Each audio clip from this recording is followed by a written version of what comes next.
ఆరోగ్యం, చివరికి ఆహారం కూడా లేని దీనస్థితి వచ్చినా పర్వాలేదు, కానీ నిమిషంలో రెప్పపాటున మార్పు పొంది మేఘం ఎక్కే ఛాన్స్ మాత్రం మిస్ అవ్వకూడదు.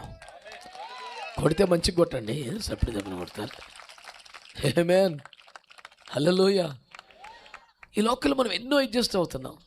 చదువులో, ఆరోగ్యంలో, కుటుంబంలో, ఆర్థికంలో, వాహనాల విషయంలో, చాలాసార్లు ఆహార పదార్థాల విషయంలో కూడా పోన్లే పోన్లే అన్నిటికీ అడ్జస్ట్ అవుతున్నాం. కానీ రాకళ్ళు ఎత్తపడకపోతే అడ్జస్ట్ అవ్వగలమా? అందుకే నేను అంటాను, ఎన్నైనా మిస్ అవ్వచ్చేమో కానీ ఆ గడియ మాత్రం కోల్పోవడానికి లేదా. ఎట్టి పరిస్థితులు మేఘం ఎక్కాలి. ఆ శాశ్వత నిత్యానందం కోసం ఈ బ్రతుకంతా బాధపడినా పర్లేదు. ఆ నిత్య మహిమ కొరకు శరీరములో సిలువ శ్రమ అనుభవించినా పర్వాలేదు. నిష్కలంక పరిశుద్ధులలో పేదలు నేను. ఆ ఒక్క గడియ కోసం, ఒక్క గడియ కోసం ఇక్కడ ఎన్ని బాధలు పడ్డా పర్వాలేదు.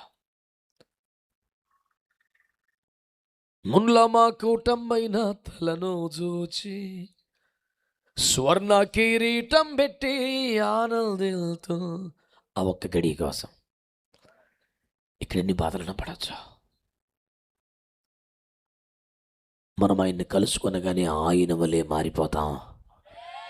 ఆ ఒక్క గడి కోసం ఏ ప్లాస్టిక్ సర్జరీ, మేకప్ లేకపోయినా హ్యాపీగా బతికేయచ్చు. ఓరిని రిపేర్ మండిపోయిన ఎన్ని రోజులు ఉంటుందిరా బాబు ఇది. ఇయ్యలుగైతే రేపు ఆయన దగ్గరికి వెళ్తే సేమ్ ఆయనలాగే మారిపోతామంట.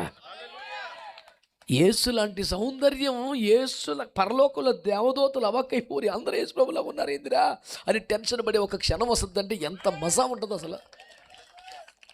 నీ ముఖం అద్దం చూసుకుని పొద్దుగూకులు తిట్టుకోవడం, మూతుకు సర్జరీ, ముక్కు సర్జరీ, ఎందుకు జీవితం అలిసిపోతున్నావు?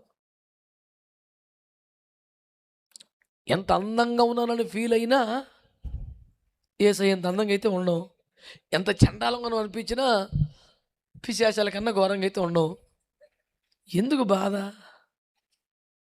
అట్ట కళ్ళు మూసుకుని తిరిగే లోపు ప్రభు వస్తాడు. నిమిషంలో రెప్ప మాటున మార్పు ఎట్లుంటుంది?